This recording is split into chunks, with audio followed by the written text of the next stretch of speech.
Alors bonjour à tous. Effectivement, j'ai fait de l'anatomie et de la chimie, mais la conscience, c'est un peu éloigné. Donc j'ai été obligée de sortir un peu de mon champ de compétences, mais j'essaye de vous de dire plutôt des données scientifiques.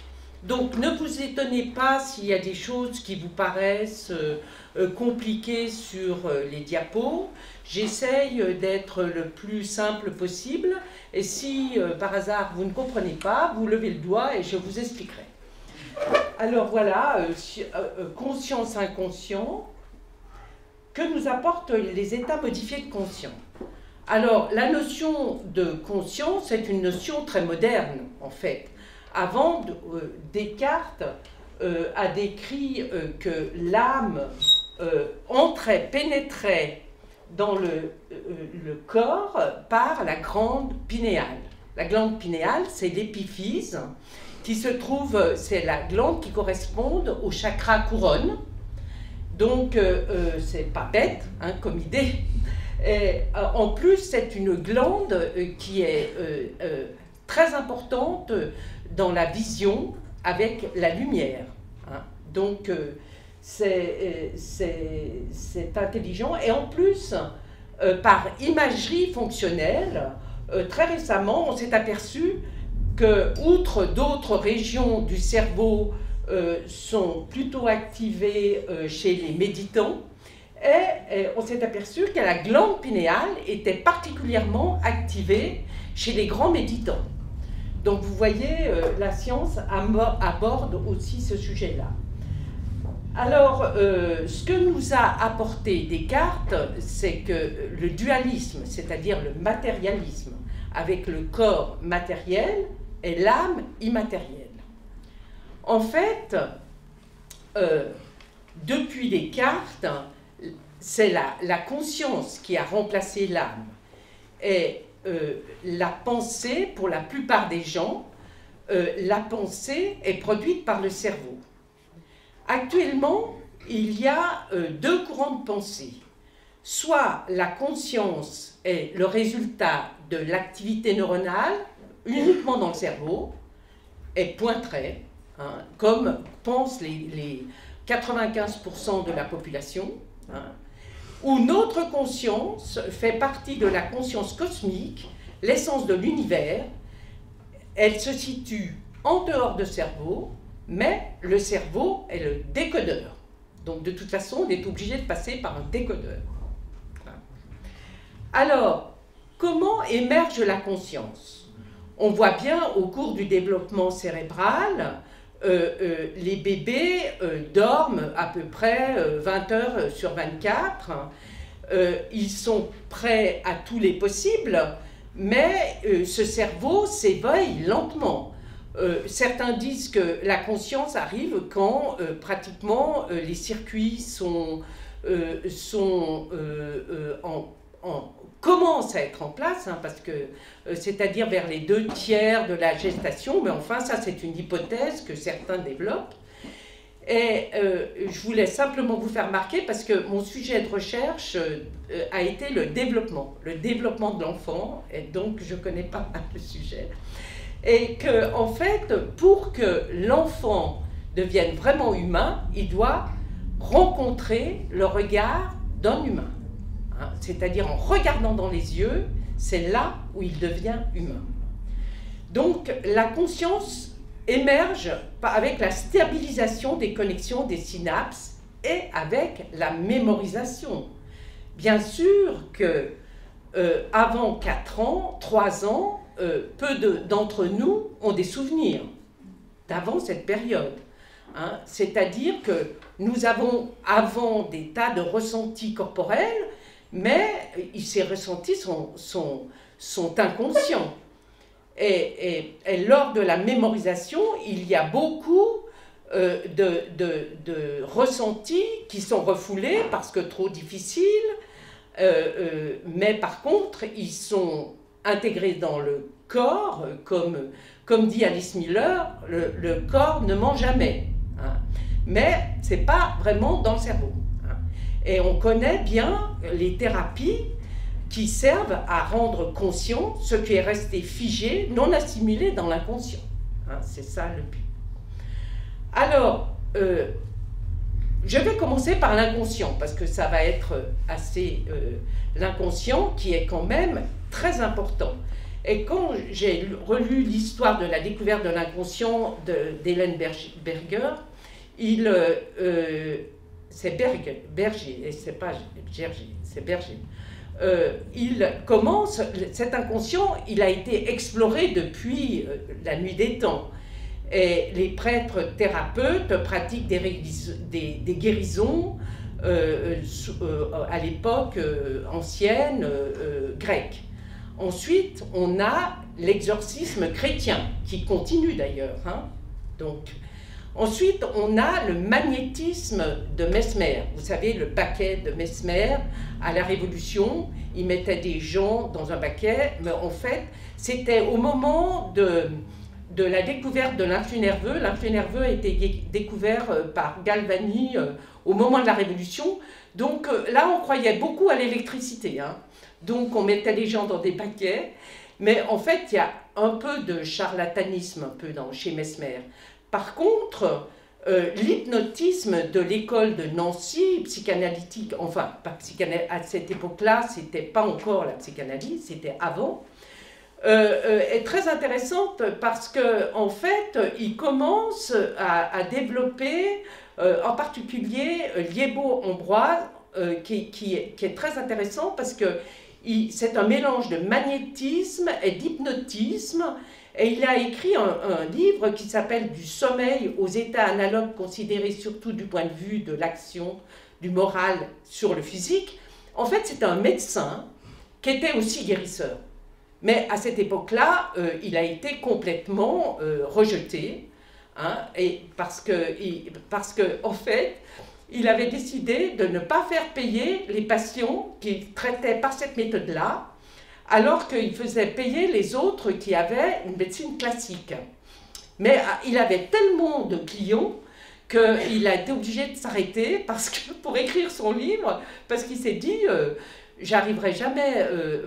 alors, il avait beaucoup plus de réussite en faisant du magnétisme que de la médecine classique. Mais bien évidemment, l'époque c'était trop tôt pour l'époque. Donc, personne ne le connaît. Hein. Et ensuite, bien évidemment, on connaît la psychanalyse de Freud et de Jung, mais en fait, c'est encore autre chose. Alors, dans la psychanalyse, on utilise l'hypnotisme, et on essaye de rendre conscient des mémoires inconscientes, hein, c'est-à-dire les traumatismes. En fait, il y a en parallèle tous les peuples premiers avec le chamanisme, le recouvrement d'âme, enfin vous sans doute avez-vous entendu des conférences là-dessus. Et c'est ce qui est assez caractéristique que les Indiens Quechua désigne par le même nom, Jani, l'âme et le traitement. Hein? Donc, c'est aussi intéressant. Alors, je vous avais dit qu'il y avait un premier courant de pensée dans la science, où la conscience, la pensée est dans le cerveau. Alors, c'est le courant le plus répandu, avec les livres comme L'homme neuronal de Jean-Pierre Changeux, La biologie des passions avec Jean-Didier Vincent, ce qui est très intéressant aussi. Hein. L'homme machine de Jeanne Rau, enfin tous ces livres disent que la pensée utilise nos mémoires, nos images mentales, nos connexions, et c'est sur ce sujet que travaillent les scientifiques actuellement, hein, à essayer de définir la conscience. Alors évidemment, il y a la théorie de l'esprit, mais je ne vais pas tellement développer ça, ou l'intelligence artificielle. Ça, c'est des choses qui sont très nécessaires, mais bon, c'est plutôt développer nos aptitudes que notre conscience. Hein. Donc je ne vais pas développer ça. Et en plus, la science ne peut pas expliquer l'intuition, la créativité, les rêves. Hein. On a l'activité cognitive, c'est-à-dire la relation aux autres, ne peut être réduite à un calcul mathématique et nos comportements ont une base non algorithmique. Hein, c'est-à-dire on ne peut pas tout résoudre par des sciences cognitives. Alors ce qui est intéressant, c'est le deuxième courant de pensée, parce que je pense que c'est plus celui-là qui vous intéresse, c'est que la pensée, les émotions sont l'essence même de l'univers. Elles sont à ce moment-là en dehors du cerveau, et le cerveau c'est un décodeur. En fait, il y a des scientifiques comme le prix Nobel Haeckel ou Floyd, ou un autre scientifique qui s'appelle Floyd, c'est-à-dire qui pensent que la conscience, c'est une onde énergie qui fait apparaître le cerveau, la matière. Hein, c'est-à-dire qu'on voit les choses d'une manière différente, c'est-à-dire que le cerveau n'est plus considéré comme producteur de la conscience, mais comme récepteur de la conscience. C'est-à-dire comme si vous aviez un poste de radio, hein, c'est-à-dire il capte des ondes et notre cerveau capte ces ondes. Elle les transforme par rapport au monde matériel. Hein. Donc, à ce moment-là, nos sens ne perçoivent pas la réalité du monde, car il n'y a pas de couleur, aucun son, mais des informations électromagnétiques, hein, des ondes électromagnétiques. Et c'est ces ondes électromagnétiques qu'interprète notre cerveau. Alors, c'est vrai que nous avons créé cette association avec Marie-Françoise Belin, Marie-France Bell, qui a écrit Corps subtil, sciences et médecine, et c'est plutôt elle qui m'a initiée à tous ces champs que j'ignorais avant. Voilà. Alors, comment fonctionne le cerveau ? Le cerveau fonctionne déjà par une cellule de base qui s'appelle le neurone. Ce neurone, c'est comme toutes les cellules, ça a un corps cellulaire, un noyau, un cytoplasme, mais ça a des prolongements. C'est comme des fils électriques. Hein. Et comment est-ce qu'ils communiquent entre eux ? Par des prises. Alors on peut considérer qu'il y a une prise, un neurone qui amène l'information, l'influx nerveux, là, que vous voyez, l'influx nerveux par la flèche. Oups, ah ben ça a bougé. Ah là là, je sens que... Bon, alors, il part d'un neurone, il entre dans le corps cellulaire, et ensuite, l'information est traitée au niveau du corps cellulaire, et repart à un autre neurone. Et entre les deux, il y a les neurotransmetteurs, et c'est à la fois une onde et de la matière avec les neurotransmetteurs. C'est ça qui est compliqué. Alors, en fait, il y a, là, je n'ai pas mis sur cette diapo, mais il y a à peu près 100 milliards de neurones. Hein. Chaque neurone a entre 1000 et 10 000 synapses. Donc, vous voyez la complexité. Et en plus, les connexions, il y a à peu près 176 000 km de connexions dans notre cerveau. Ce qui est le plus important, c'est les connexions, c'est-à-dire toutes ces fils entre les différentes régions. Plus que les régions, c'est les fils entre les régions. Parce que les réseaux, ils dépendent de ce que vous êtes. Il y a des réseaux, bien sûr, moteurs, sensoriels, des globaux. Mais en fait, le raffinement des réseaux se fait en fonction de ce que vous avez vécu. Et c'est ça qui est important. Alors, quand émerge la conscience dans le cerveau? Alors, on s'est posé les électrophysiologistes qui étudient les ondes du cerveau. On a différentes façons d'étudier les ondes. C'est par les électroencéphalogrammes, vous savez, les choses qu'on met sur le crâne, et on étudie la vitesse de connexion de l'influx nerveux. Hein. Et en fait, il faut un certain temps pour que la conscience émerge. Hein. Par exemple, quand vous voyez à la télé des images subliminales, vous connaissez les images subliminales, c'est-à-dire on vous passe quelque chose entre 40 millisecondes, vous la voyez, mais vous n'en avez pas conscience. Hein?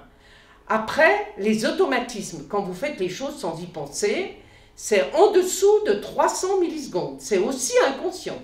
On fait énormément de choses de manière inconsciente. Hein. Et puis, on a des ondes qui sont supérieures à 300 millisecondes. Et là, c'est lorsque le stimuli visuel, sonore, elle se propage au cortex, hein, et vers les cortex frontaux. Parce que le problème, ça arrive au niveau du cortex primaire, et après c'est mouliné, je vais vous raconter comment c'est mouliné, et ça va jusqu'au cortex frontal.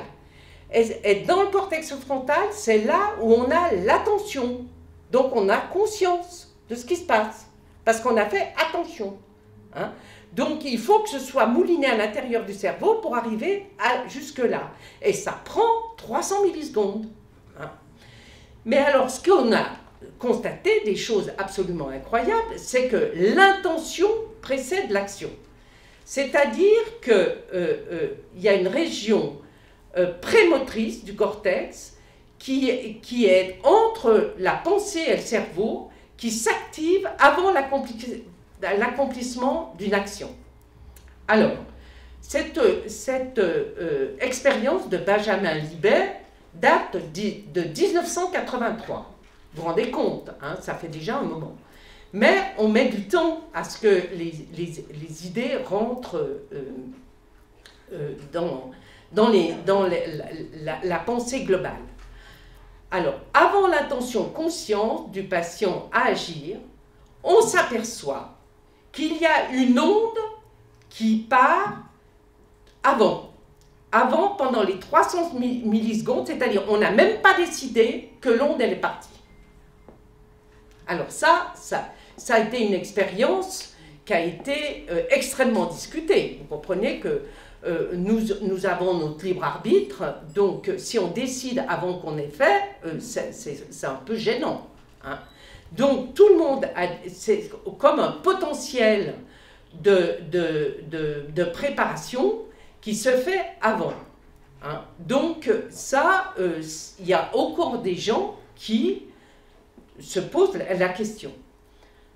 Alors, là, attendez, qu'est-ce que j'ai fait? Là. L'intention précède l'action. Le pouvoir de l'intention vaut l'action. Les sportifs connaissent ça. C'est-à-dire que quand, avant de faire une course de ski, par exemple, ils se remémorent tout le trajet de la course. Et en se remémorant toutes les portes, ils ont beaucoup plus de chances d'y arriver. Donc, c'est la visualisation, le pouvoir de l'intention vaut l'action. Le cerveau ne fait pas la différence entre un acte virtuel et un acte réel.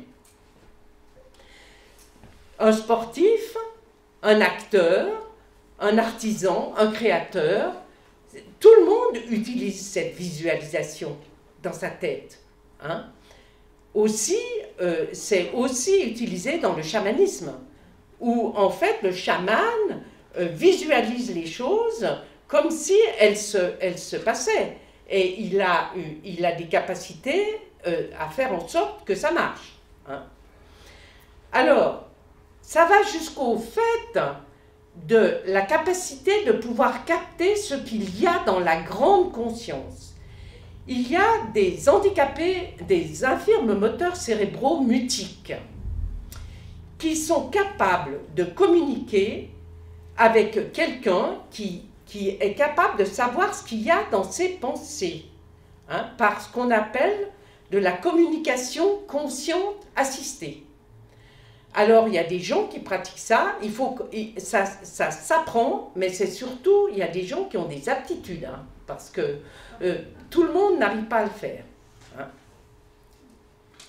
Bon, alors, maintenant je vous ai parlé de cette superconscience, c'est très bien, mais de toute façon, on n'a pas le choix, on est obligé de passer par le cerveau, hein, parce qu'on est des êtres incarnés hein, et notre outil, c'est notre cerveau. Alors c'est pour ça que c'est intéressant d'étudier aussi notre cerveau.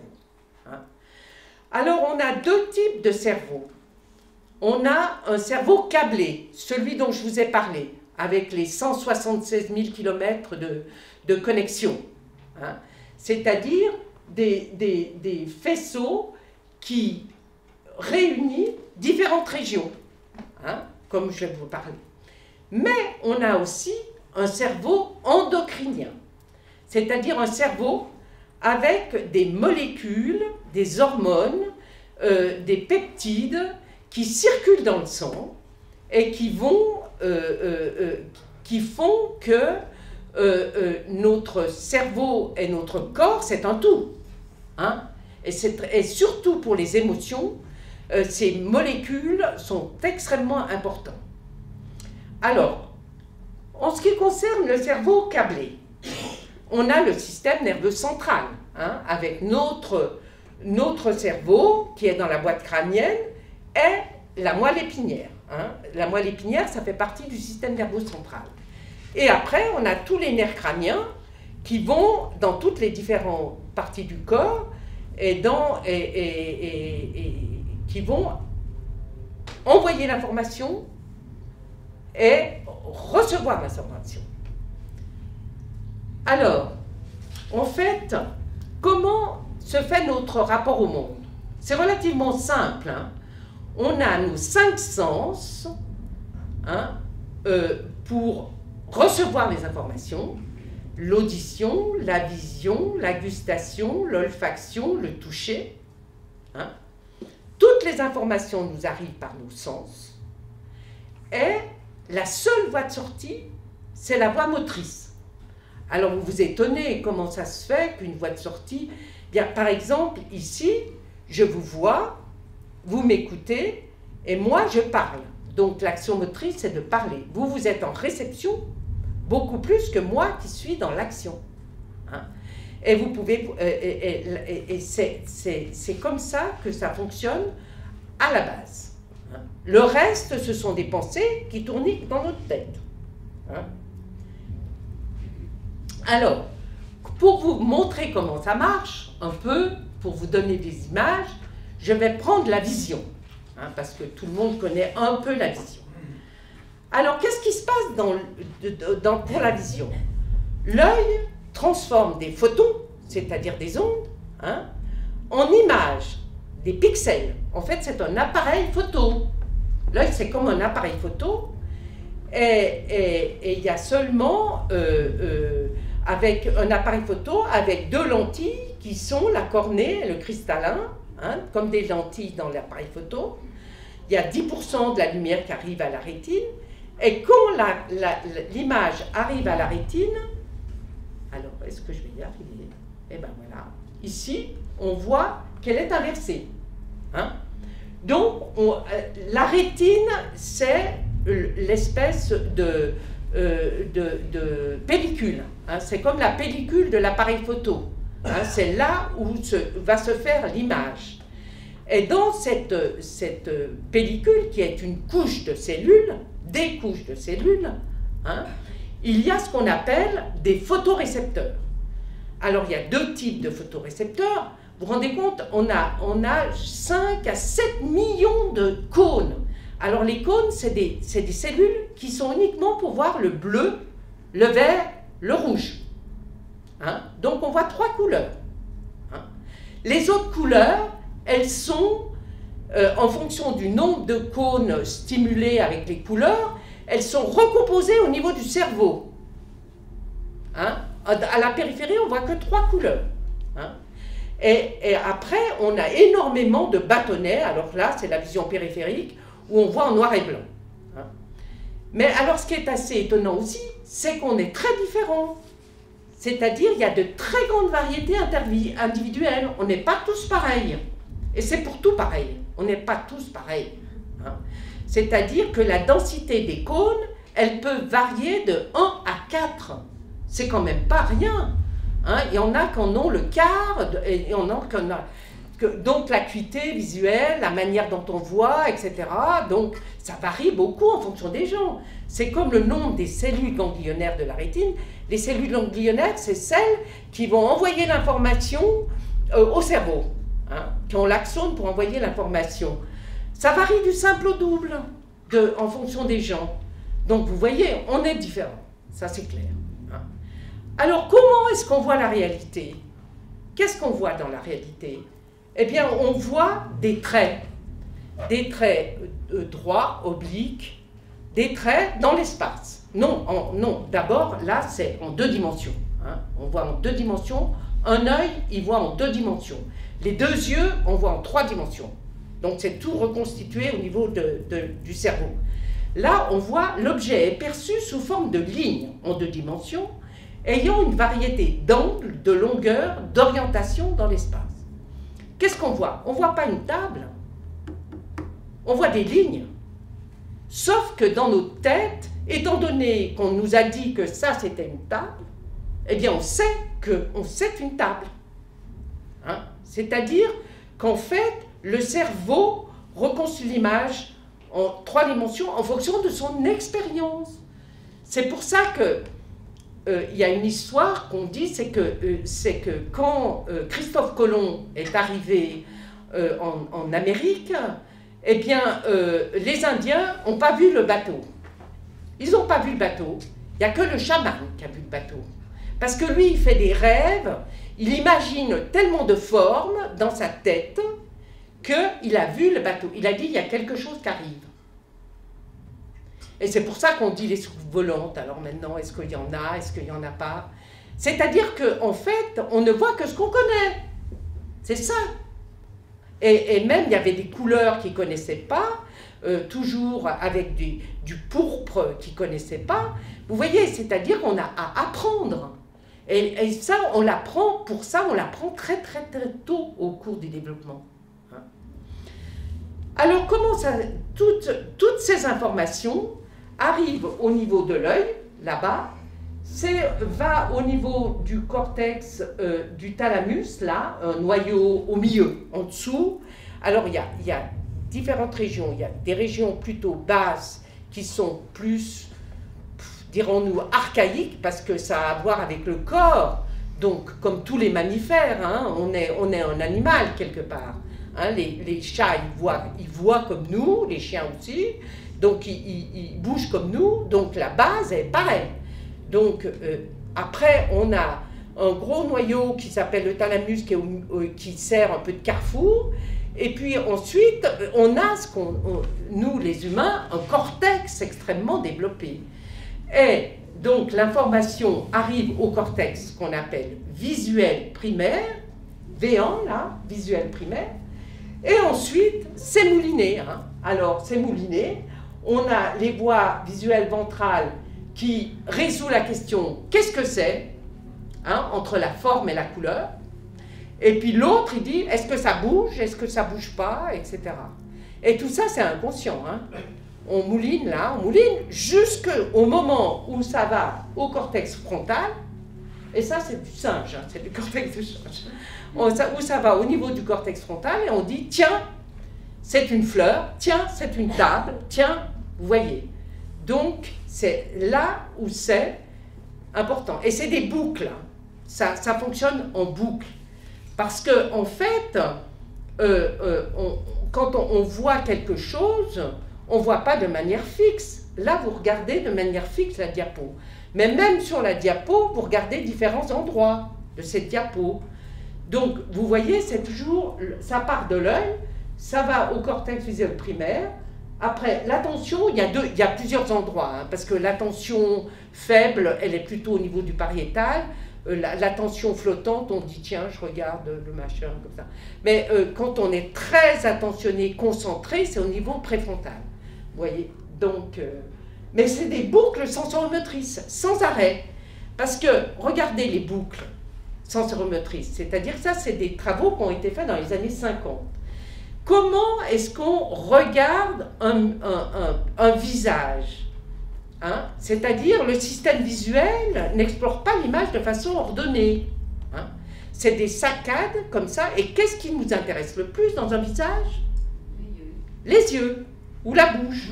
Vous voyez?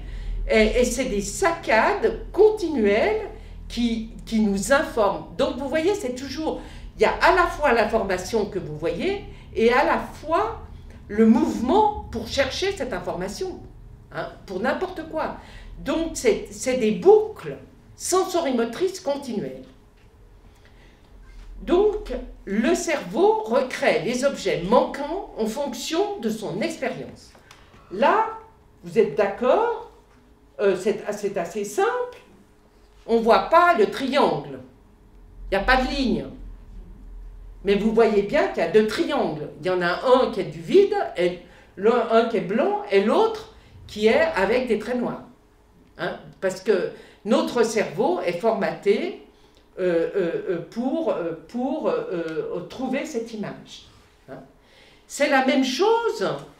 Est-on sûr de ce qu'on voit? Parce que, est-ce que sur la gauche, est-ce que c'est des cubes en creux ou des cubes en relief? Hein? On n'est pas, c'est pas évident. Moi, je vois 2 cubes en relief et 3 cubes en creux. Vous êtes d'accord? Bon. Et là, est-ce que vous pensez que les lignes sont de la même longueur ou pas? D'après vous?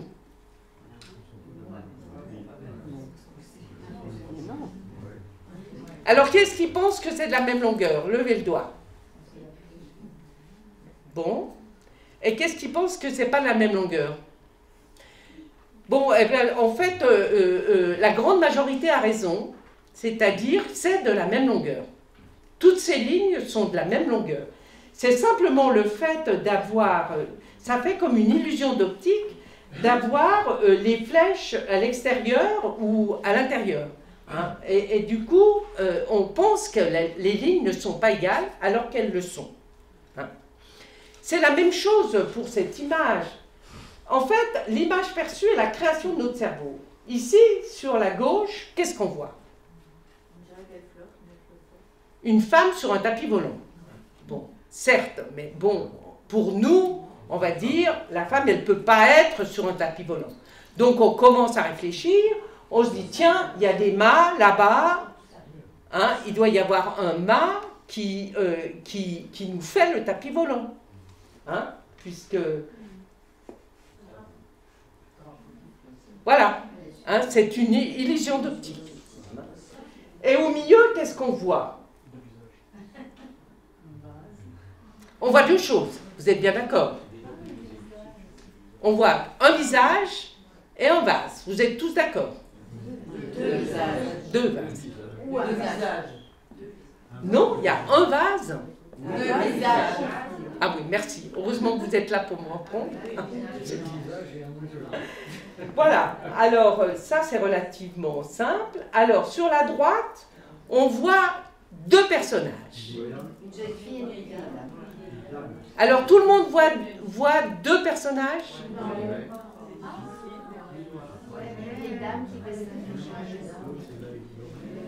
Qui est-ce qui ne voit qu'une seule chose? Qu'est-ce que vous voyez? La vieille dame. Alors, il y a aussi une jeune fille. Alors, la jeune fille, elle a un petit chapeau, oups, là. Elle a un petit chapeau, un petit chapeau blanc. L'œil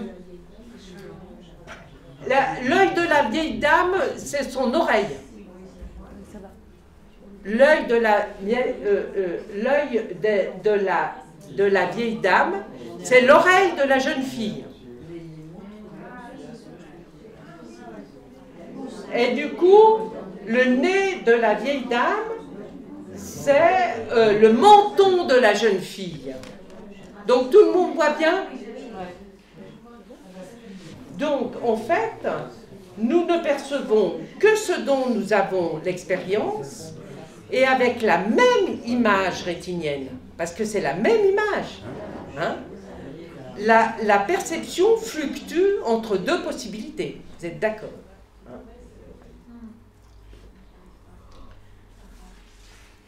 En fait, nos sens ne perçoivent pas la réalité du monde, il n'y a pas de couleur,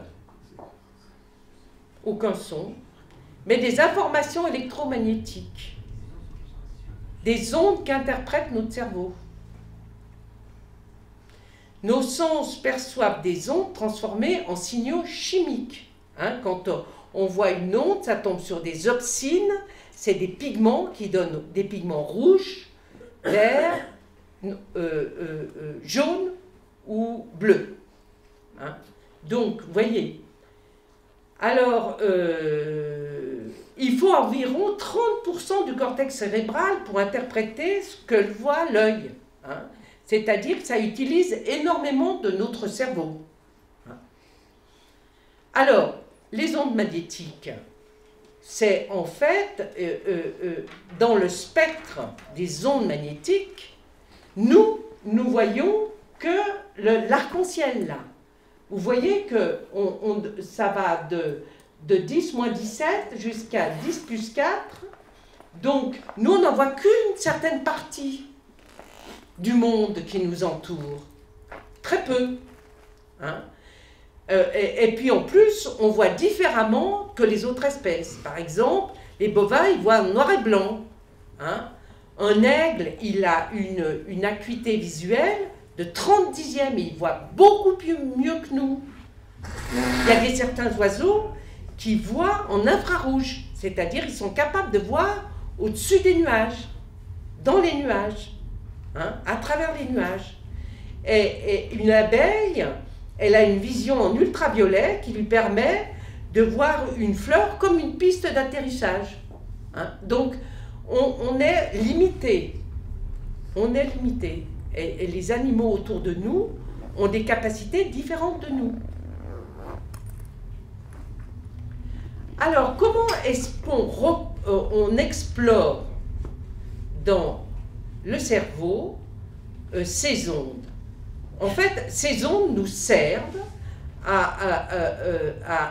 non, il y a à la fois des ondes, par exemple, l'imagerie par résonance magnétique nucléaire, un très grand champ nous permet de voir de l'anatomie avec une excellente résolution. Par exemple, quand vous avez une radio et que vous avez une lésion sur cette radio que le médecin n'arrive pas à interpréter, il vous envoie faire une IRM. Donc, où vous avez à ce moment-là une résolution beaucoup plus grande. Alors, vous avez l'électroencéphalographie, qui est un examen qui est extrêmement ancien. Ça a été inventé en 1924. Et en fait, on arrive à déterminer des dysfonctionnements au cours du sommeil ou au cours de l'épilepsie, en mettant des tas de capteurs sur le crâne, et on arrive à voir des dysfonctionnements des ondes. Et on a aussi des ondes magnétiques qui peuvent être utilisées. Alors, dans notre cerveau, qu'est-ce qui se passe? Alors, quand on fait un électrocéphalogramme, on a différents rythmes. Et les rythmes varient en fonction de si on est en état d'éveil ou en état de sommeil profond. Parce que les rythmes se mesurent en fréquence, c'est-à-dire un hertz qui est égal à une oscillation par seconde. Donc, ça varie entre 30 hertz quand on est en éveil à au-dessous de 4 hertz quand on est dans le coma. Bon, il y a le sommeil profond, c'est autour de 4 hertz aussi. Vous voyez, donc il y a toute cette échelle entre l'éveil actif, l'éveil non actif, le sommeil lent, le sommeil profond. Ça, c'est déjà, par ces ondes, des modifications de fonctionnement du cerveau. Alors, si on étudie l'éveil et le sommeil, alors comment ça a été étudié, l'éveil et le sommeil? En fait, au cours de la grippe espagnole, un médecin, von Economo, qui était un anatomiste renommé, allemand, il faisait des dissections de tous des corps et des cerveaux, et il s'est aperçu que les lésions, parce qu'on arrive en faisant des dissections à voir si le tissu est abîmé ou pas. Et il a pu voir des lésions, des comateux, des insomniaques, et il a comme ça, par l'observation, pu définir la base des circuits cérébraux qui caractérisent le sommeil et l'éveil. Alors, c'est le tronc cérébral, c'est-à-dire la base, là, en rouge, c'est la base qui traite les relations au corps, c'est-à-dire les voies, les sens qui montent, l'action motrice qui descend, et puis la respiration, toutes les choses de base qui font fonctionner nos organes. Et puis le thalamus, cette région en rose là, et il faut qu'il y ait des impulsions qui vont au cortex pour avoir de l'éveil. Et puis ensuite, le circuit de la conscience. Alors, bon, je ne vais pas vous faire... il est défini, vous voyez, à peu près. Mais bon, comment on définit la conscience? C'est les gens qui perdent conscience. Donc, c'est quand même assez fort. C'est-à-dire, c'est de la conscience du corps, de la conscience. Est-ce qu'on est là ou est-ce qu'on n'est pas là? C'est ça. Alors, l'étude du sommeil, bien évidemment, on le fait avec tous les différents rythmes. Alors, parce que nous sommes que rythme. On a l'électromyogramme, on a le cœur qui bat, on a les yeux qui bougent sans arrêt, donc on peut mesurer les mouvements des yeux, et on mesure le rythme respiratoire, le rythme cardiaque. C'est-à-dire que dans le sommeil, tous les rythmes varient. Et puis on a différents cycles, mais je ne vais pas vous faire un cours sur le sommeil, simplement vous dire qu'au cours d'une nuit de sommeil, il y a des cycles d'une heure et demie à 2 heures, 4 à 6 cycles de sommeil par nuit. On a tendance à se réveiller entre les cycles. Et chaque cycle a différents stades. D'abord un sommeil léger, un sommeil intermédiaire, et le sommeil profond, où il y a le sommeil paradoxal, où il y a la majorité des rêves. Alors, le sommeil. Là, au début, je vous l'avais dit que le bébé passait 20 heures sur 24 à dormir. En fait, pour certaines personnes, c'est le sommeil qui est notre état véritable. Parce que le sommeil, on est parti, on est ailleurs. Et Michel Jouvet, qui est décédé il y a 1 mois à peu près, était un grand chercheur qui s'est aperçu que le sommeil était indispensable à la vie. Si nous arrêtons de dormir, on meurt. Ça c'est clair. Il a fait ça chez le chat et il meurt. Alors, le sommeil est indispensable pour lui. Il pensait que c'était la reprogrammation génétique des émotions.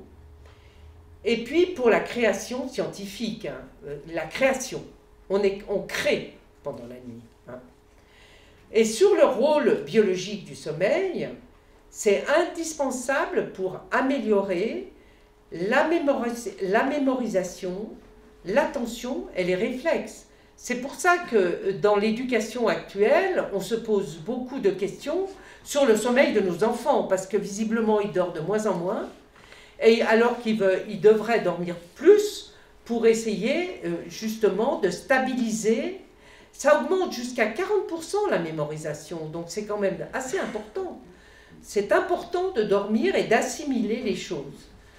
Ça consolide les apprentissages, ça régule les émotions, c'est anti-stress. Si on ne dort plus, on finit par être sur les nerfs, ça c'est la logique. Et même pour des choses très, très physiologiques comme la régulation de l'insuline ou simplement l'obésité ou l'hormone de croissance, c'est important pour des notions aussi métaboliques de dormir, et même sur l'immunité. Alors, on peut avoir une vision plus ésotérique du sommeil. Alors, l'éveil, on peut considérer que l'éveil, c'est l'état de conscience qui permet à l'esprit, soit conscience, de vivre des expériences qui vont lui permettre son évolution dans l'espace-temps de la matière. C'est-à-dire, c'est comme si on assimilait au cours du sommeil ce qu'on a fait pendant la journée. Et que ça passe un peu dans notre âme, enfin dans notre conscience supérieure. Et dans les rêves, c'est comme si l'esprit soit conscient, ça c'est Marie-Françoise qui dit ça, retournait dans son pays natal. Et en fait, il y a beaucoup de créatifs, comme des scientifiques. Descartes, il a trouvé son traité en 3 rêves. Il dit qu'il y a eu 3 rêves. Mendeleïev, il a dit qu'il avait vu la table des éléments avec des trous dans lesquels il n'y avait rien. Et que c'est seulement en 2016 qu'on a rempli tous les éléments de la nature, enfin les éléments comme le soufre, on a rempli toutes les cases en 2016. Alors qu'il a fait sa table il y a à peu près un siècle. Donc comment est-ce qu'il a trouvé cette table avec des trous et tout?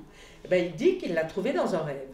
Et même Victor Hugo qui dit « J'habite un bouillon de culture, ce livre en a jailli, Dieu dictait, j'écrivais. » Bon. Et en plus, Goethe, ce que l'homme ne sait pas et ce dont il n'a aucune idée se promène dans la nuit à travers le labyrinthe de l'esprit. Vous voyez, donc, aussi bien les musiciens, les mystiques, on n'en parle pas, et même dans la psychologie jungienne, l'inconscient collectif est retrouvé dans les rêves. Vous voyez, donc, les rêves, c'est un peu de l'inconscient qu'on a aussi allé à explorer. Alors, il se trouve qu'il y a des rêves lucides. Il y a 10% de la population qui est capable de rêver de manière lucide. Et à ce moment-là, vous voyez, dans l'éveil, là, sur la gauche, vous avez une activité cérébrale parce que la conscience, des gens comme Stanislas Dehaene ou Nakache, qui sont des chercheurs français qui travaillent sur la conscience et qui sont absolument admirables, ils disent que quand on prend quelque chose conscience, c'est comme un feu d'artifice dans notre cerveau. C'est-à-dire que toutes les connexions se mettent en branle en même temps. Donc vous voyez, c'est rouge comme ça. Donc il y a énormément d'activité neuronale. Quand on fait un rêve lucide au milieu, en fait, l'activité neuronale est beaucoup diminuée, énormément diminuée. Et puis, par contre, on garde une certaine attention au niveau du cortex frontal temporal comme ça, et c'est pour ça que ce rêve est lucide. La région préfrontale, la région est lucide. Alors que quand on a un sommeil paradoxal, le cerveau se calme énormément. Alors, ce qui est très intéressant, c'est que les techniques d'imagerie permettent maintenant de voir s'il y a un coma, si la personne qui est dans un coma est dans un état où son cerveau fonctionne ou son cerveau ne fonctionne pas. Si son cerveau ne fonctionne pas, c'est ce qu'on appelle un état végétatif, comme vous voyez là, c'est-à-dire que cette personne, c'est peut-être pas la peine qu'on essaye de le réveiller, parce que de toute façon, il ne se réveillera pas. Son cerveau est quasiment mort, donc, vous voyez, maintenant, par l'imagerie, on peut faire un pronostic sur les personnes qui sont dans le coma. Bon, c'est surtout, comment il s'appelle, Loret, qui se trouve en Belgique, qui est très très fort là-dedans, Et je pense que la personne, vous savez qu'il y a un procès sur garder cet enfant. Mais ils ont dû faire cette chose-là. Et les médecins ont dit que ce n'était pas la peine de le garder. Parce que de toute façon, il ne se réveillerait jamais. Par contre, la personne qui est dans le coma, avec une activité cérébrale comme ça, eh bien, on fait tout pour essayer de le réveiller. Donc, vous voyez, la technique a énormément amélioré et amène beaucoup de choses intéressantes. Alors, il y a ce qu'on appelle le syndrome de l'enfermement, c'est-à-dire le locking syndrome. C'est-à-dire locking syndrome. Et en fait, vous savez, ce syndrome a été développé dans le film Le scaphandre papillon, où la personne comprend tout son environnement, sauf qu'elle ne peut communiquer qu'en fermant les yeux. Hein. Donc c'est absolument terrible ce syndrome, mais bon, il y en a quelques-uns qui arrivent à en sortir, mais bon, c'est rare. Alors, comme état modifié de conscience, il y a les pratiques méditatives. Hein. Je ne vais pas... celles qui sont le plus employées dans la science, c'est la pleine conscience, parce que visiblement, Christophe André puis, a développé à l'hôpital Sainte-Anne un service où il soigne l'anxiété grave ou des maladies psychiques, en particulier l'anxiété, et il arrive à faire en sorte que les personnes arrivent à être beaucoup mieux. Bon, vous connaissez des différents types de méditation, bouddhiste, transcendantal, soufisme et les trans chamaniques. Bon.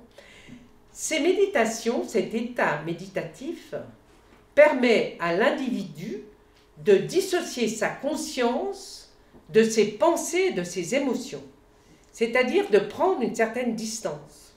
Hein. La conscience ainsi libérée peut entrer en résonance avec différents plans de l'univers qui dépendront de la qualité, évidemment, de la méditation de chacun, des aptitudes de chacun, parce qu'il faut s'entraîner pour arriver à être un grand méditant. Mais les grands méditants, les méditants expérimentés, avec 10 000 à 50 000 heures, comme Mathieu Ricard, qui se prête à toutes les expériences, puisque c'est un ancien chercheur qui avait fait sa thèse avec Jacob dans les années 60, et qui est parti tout de suite après, il a fait une thèse de science, et après il est parti directement en Inde. Donc il connaît quand même un peu la science. Et du coup, il se prête vraiment à toutes les expériences. Et on s'aperçoit qu'ils sont les champions de l'attention et de la concentration avec le moindre effort. Hein? C'est-à-dire de méditer. Ça permet de développer des types d'ondes qui sont supérieures à celles que je vous ai dites avant, puisque celles que je vous ai dites en état d'éveil, c'était 30 Hz. Hein. Là, c'est jusqu'à de 25 à 45 Hz, des ondes gamma de grande amplitude qui permettent une intégration, une synchronisation entre différentes régions, entre les régions frontales et pariétales, donc deux régions qui ont à voir avec l'attention et qui augmentent l'intégration de la perception consciente. Hein, c'est-à-dire, ils voient tout, ils intègrent tout très rapidement et du coup, ils sont là, présents. Hein.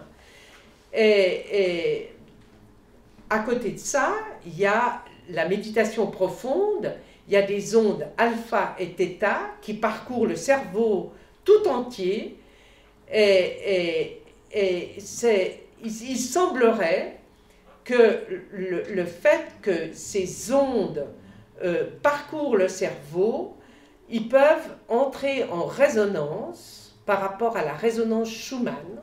La résonance Schumann, c'est une résonance qui se trouve au-dessus de nous, à je ne sais pas combien de kilomètres, mais qui a changé de fréquence cette année.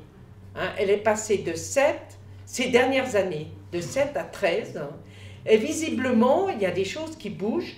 Et c'est peut-être pour ça que quand, par exemple, quelqu'un est malade ou que vous faites des méditations à plusieurs, je pense que c'est ces ondes qui rentrent en résonance de manière à ce que le fait que plusieurs personnes méditent sur le même sujet amplifie l'information.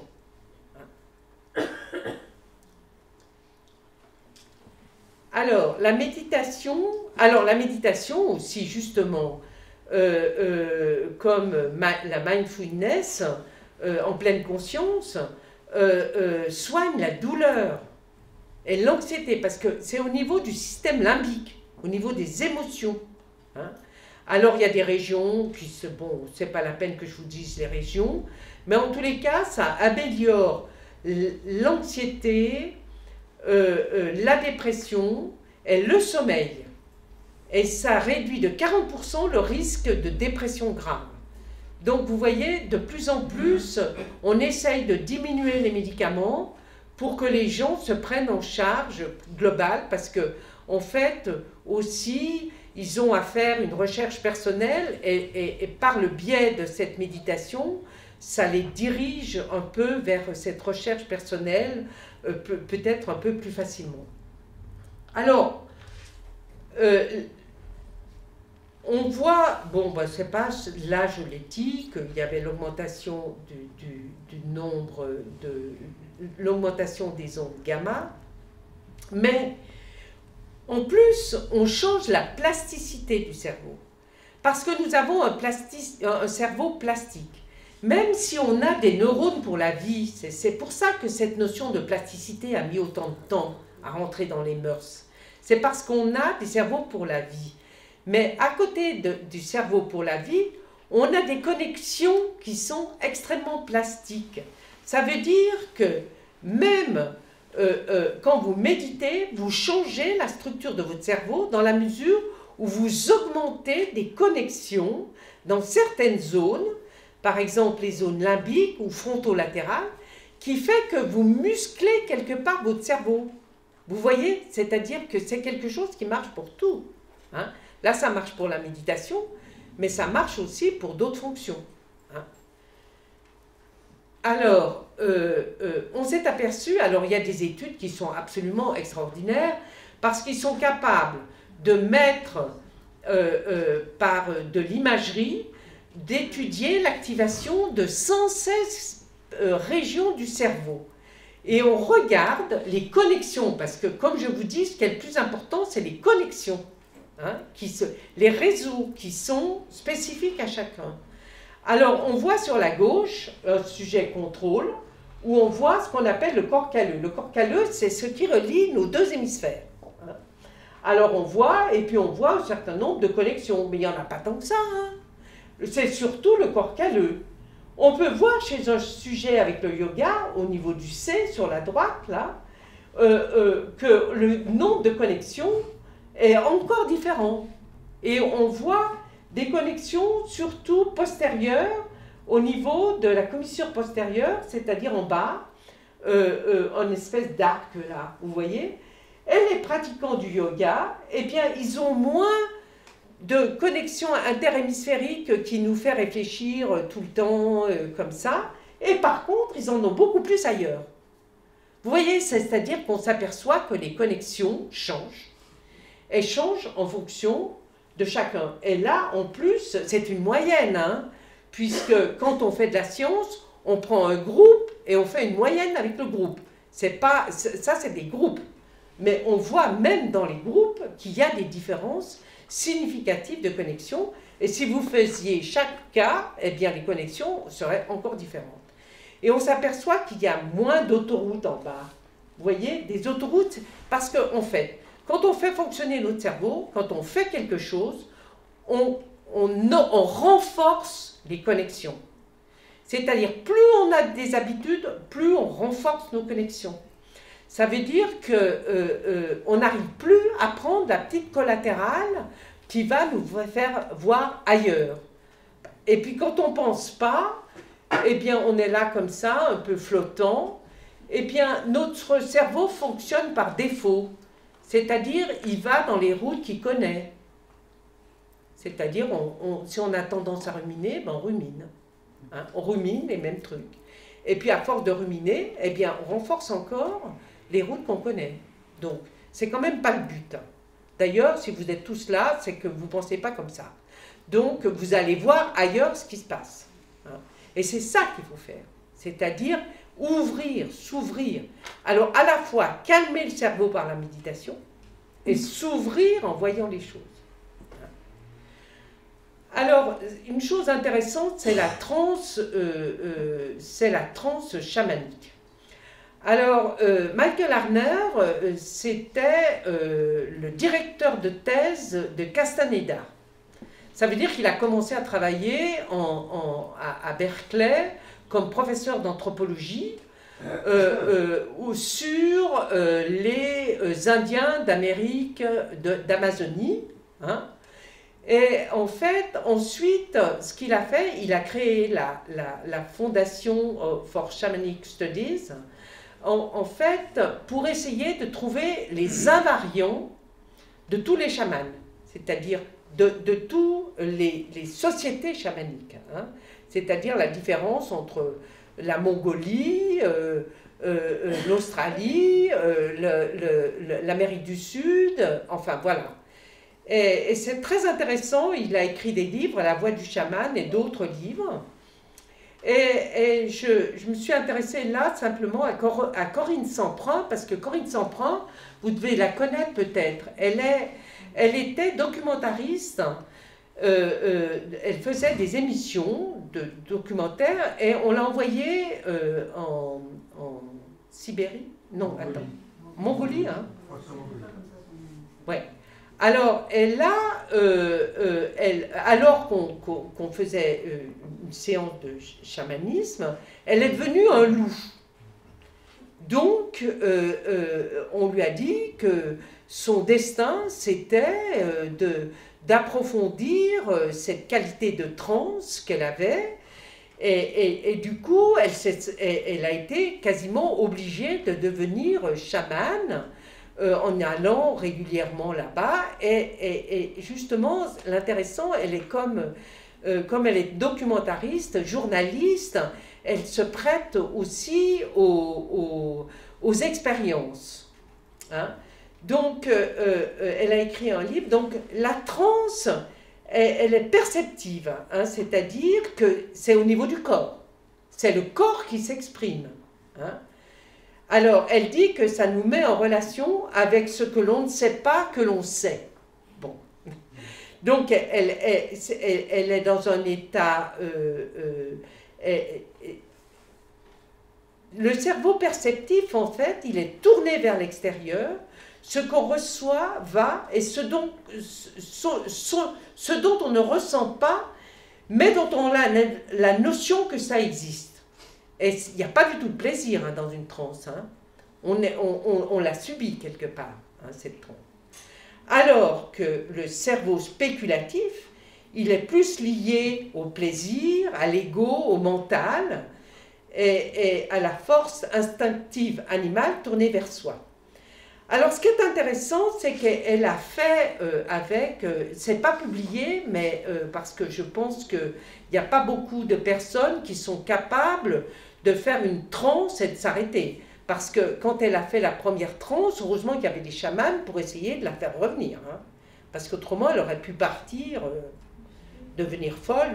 Parce que le problème, c'est qu'il faut que le cerveau puisse intégrer ce qui se passe. La preuve en est, c'est que quand on a essayé, un électrophysiologiste a enregistré ce qui se passait dans son cerveau, eh bien, ce qui se passait dans son cerveau, c'était la même chose qu'un schizophrène.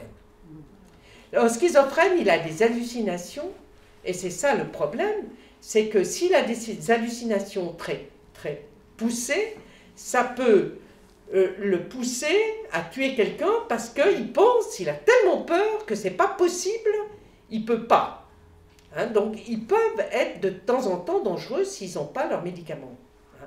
Ça veut dire qu'elle, elle a fait des hallucinations comme les schizophrènes, sauf qu'elle est revenue. Elle est capable de revenir. Donc vous voyez, entre la pathologie et puis les états modifiés de conscience non ordinaires, comme ça, il y a des liens. C'est toujours le même cerveau qui fonctionne. Mais il peut fonctionner de manière différente. Elle est capable, il a fallu qu'elle s'entraîne hein, pour faire une transe avec, et puis revenir, c'est pas quelque chose de facile. Hein. Donc c'est quand même très intéressant puisque ça a à voir aussi avec la guérison quantique, chamanique. Et la guérison quantique, c'est-à-dire être capable de revenir. Hein. Alors je vais vous parler des neurones miroirs. Est-ce que vous connaissez ce que c'est que les neurones miroirs? Alors en fait, ça a été découvert par Isolati en 1996.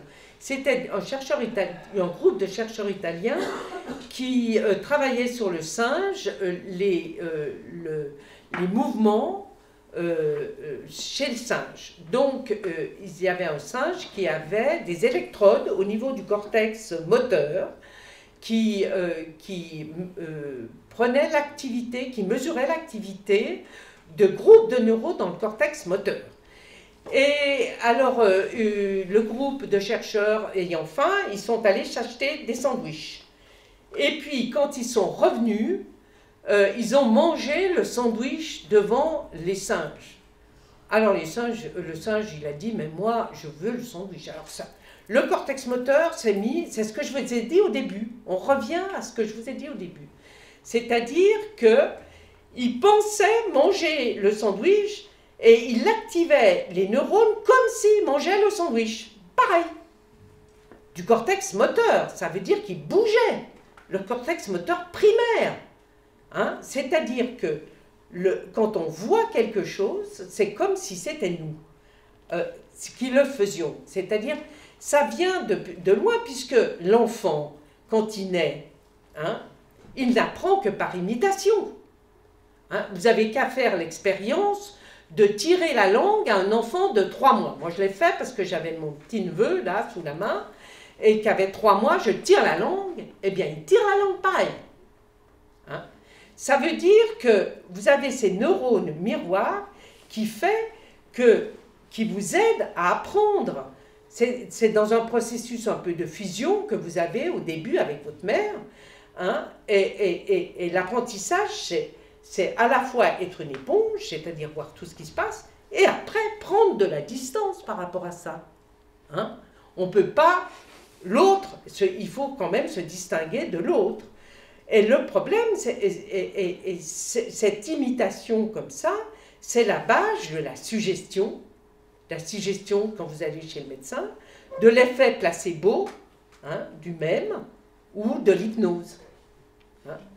Donc vous voyez, c'est à tous les niveaux, on a à prendre de la distance. Et la preuve, c'est que quand on est en face de quelqu'un qu'on ne peut pas supporter, si on analyse bien, eh bien c'est notre propre miroir. Hein.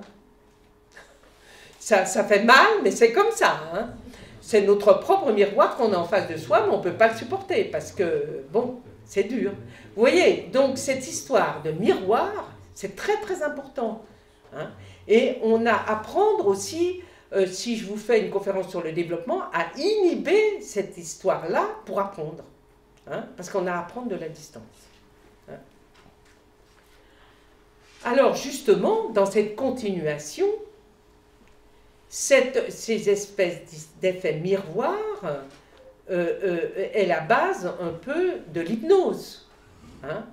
C'est-à-dire, on est dans un état entre la veille et le sommeil, ensuite dans une relaxation provoquée par l'hypnotiseur, on touche le subconscient par des suggestions verbales, et l'attention du patient se concentre vers ses impressions intérieures, et en fait, le fait de baisser l'attention, eh bien, ça permet de libérer des blocages, de revisiter des mémoires.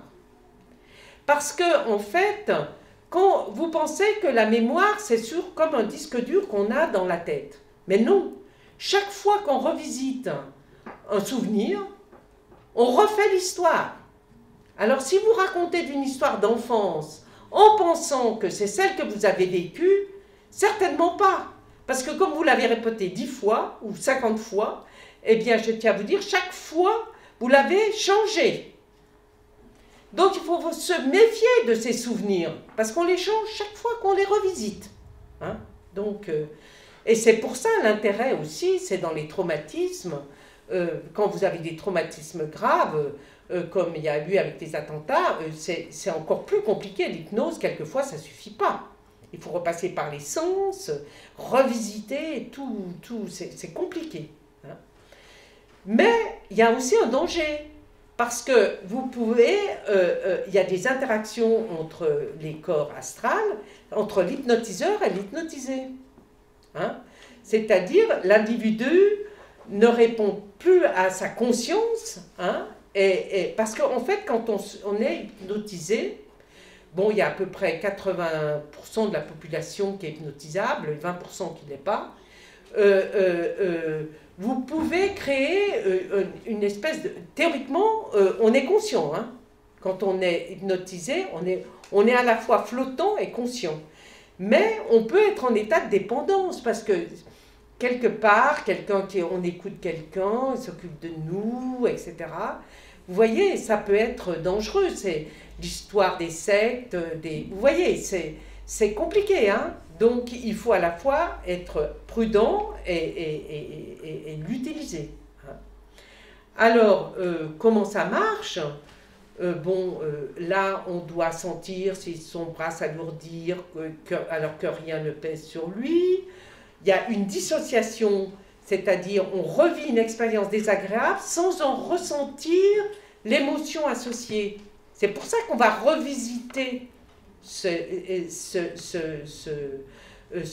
mémoire avec l'activation de zones neuronales liées à cette mémoire et les zones sensorielles où sont engrammés les souvenirs. Hein. Alors que la conscience, les zones de la conscience que je vous ai montrées là tout à l'heure, sont désactivées. Alors, l'hypnose peut être utilisée dans la douleur. Hein, maintenant,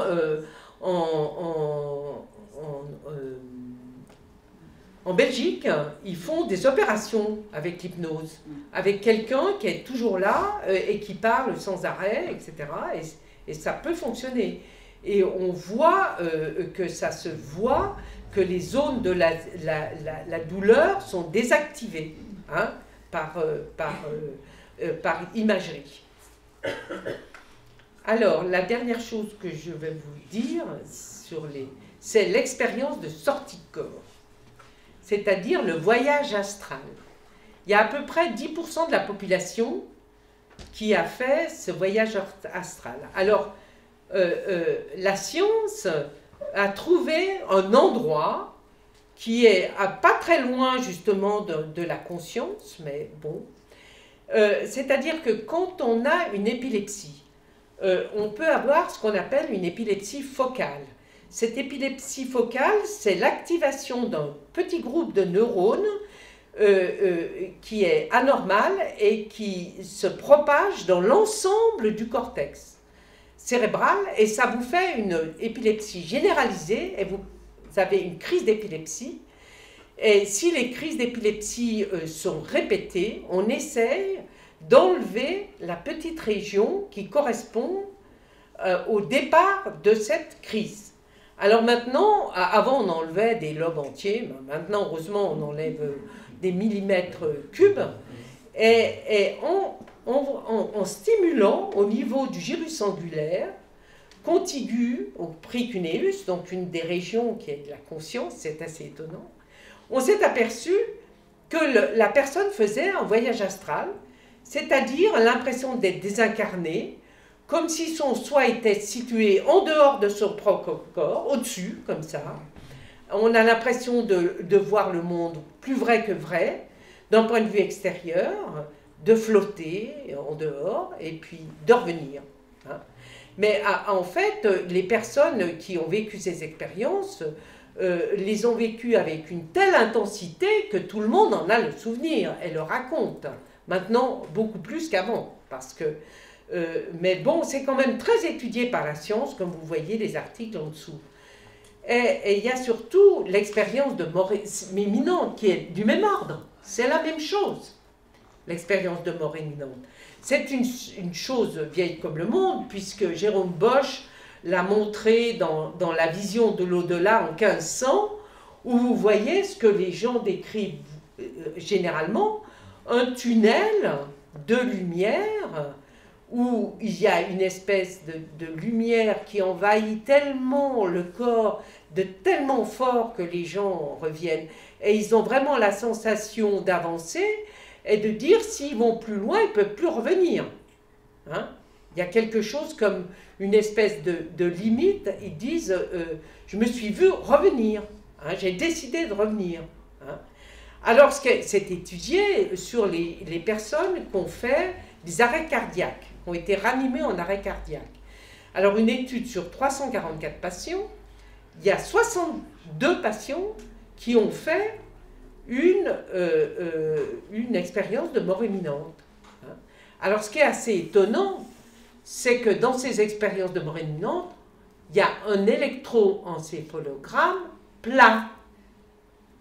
Ça veut dire que la personne est considérée comme morte. Hein.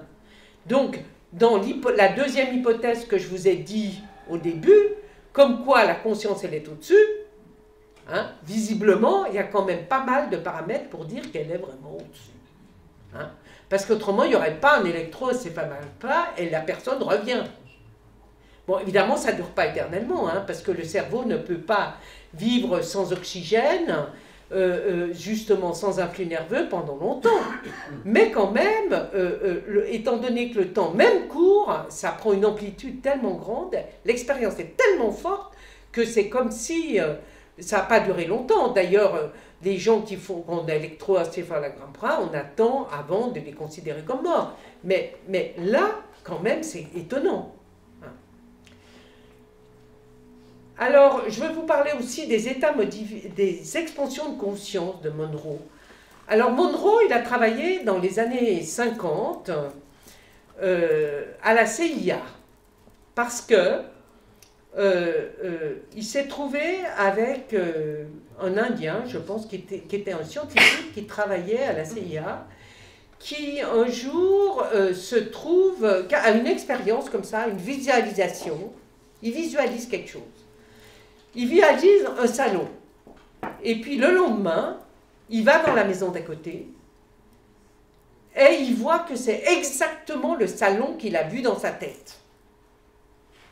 Donc il a dit, ah ben c'est vachement bien, on va pouvoir faire de l'espionnage. Hein? On va pouvoir aller explorer et aller faire de l'espionnage dans les maisons. Donc ils ont eu un projet financé par la CIA. Alors, c'est pour ça que cet état, ces expansions de conscience, c'est des espèces de stimulation au niveau sensoriel, au niveau auditif, qui provoquent, alors avec des stimuli que je ne peux pas vous décrire, qui provoquent de l'hémisynchronisation, c'est-à-dire la synchronisation entre les deux hémisphères. Et puis après, avec des focus, c'est-à-dire vous avez l'impression de monter, des focus 3, 12, 21. Alors, 12, vous êtes un peu endormi, avec l'esprit éveillé, avec expansion de conscience. Après, 21, accès à d'autres formes d'énergie. 25, accès à des croyances, à des archétypes, à des égrégores. Et puis après, des espaces de guérison. Vous montez dans des espaces de guérison. Bon, c'est pratiqué en France, vous regardez, il y a je ne me souviens plus de son nom, mais... Moi, je peux dire, j'en pratique ça, Dominique Lussan. Oui, elle est très bien. Vision. Voilà. Voilà, Dominique Lussan, c'est elle. Elle est très bien d'ailleurs. Hein. Oui, oui. Alors, vous voyez, ça, c'est aussi des états modifiés de conscience. Hein. Alors, les scientifiques, alors je ne sais pas s'ils sont partis des états de Monroe ou quoi, ils ont créé une machine basée sur le neurofeedback, c'est-à-dire le fait d'avoir des... Alors, je ne peux pas vous le décrire précisément, mais visiblement, il y a des stimuli qui sont proposés et qui étudient comment le cerveau réagit à ces stimuli. Et si le cerveau ne réagit pas comme il faut, enfin de manière fluide, il propose d'autres stimuli pour trouver d'autres chemins plus fluides dans les réseaux. Hein. Ça s'appelle le neurooptimum. Hein, vous pouvez faire des séances de neurooptimum chez votre psy. Il y a des psys qui font ça, des séances. Ben, paraît-il que c'est pas mal, hein, on a l'impression d'avoir l'esprit plus clair. Je confirme. Ah. Vous confirmez? Je confirme. Très bien. Absolument. Voilà, alors vous pourrez poser des questions à madame, puisqu'elle l'a expérimenté. Moi, je ne l'ai pas encore expérimenté, mais je vais sans doute le faire. Alors, je pense qu'il y aura dans l'avenir des techniques comme ça. Alors ensuite, pour finir, la stimulation magnétique. Alors, ça, c'est à titre expérimental pour traiter des hallucinations.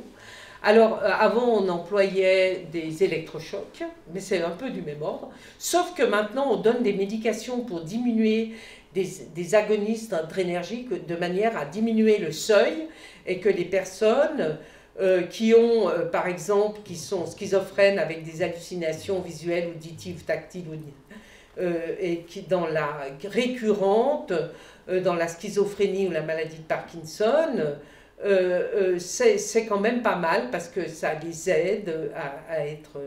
mais il faut faire ça dans des conditions médicales extrêmement strictes, hein, à l'hôpital, dans des grands CHU, hein, parce qu'au moins qu'ils aient un peu d'expérience, parce que c'est encore à l'état expérimental. Hein. Alors, les formes pensées. Alors, les formes pensées, en fait, les pensées ont une réalité énergétique avec une existence autonome. Une durée, une intensité en fonction de l'intention. Hein?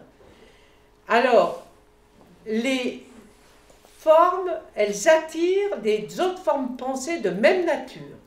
Ça veut dire que les pensées d'amour renforcent l'amour, les pensées de haine renforcent la haine. C'est pour ça que, bon, quand on écoute la radio avec toutes les choses négatives, bon, il vaut peut-être mieux pas trop écouter ça.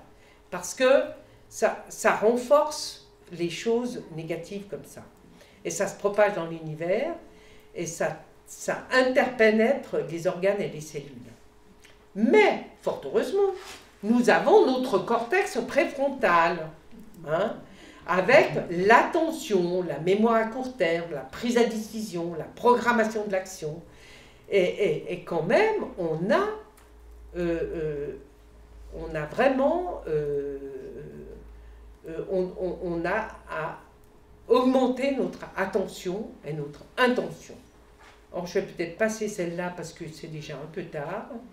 Vous voulez que je vous raconte ça ou pas? Non, allez.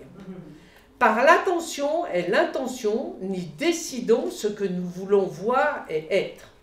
Alors, c'est toujours une expérience faite par des gens qui mettent des électrodes, des cliniciens qui mettent des électrodes chez des malades épileptiques et qui sont en train d'attendre de voir d'où part la crise d'épilepsie.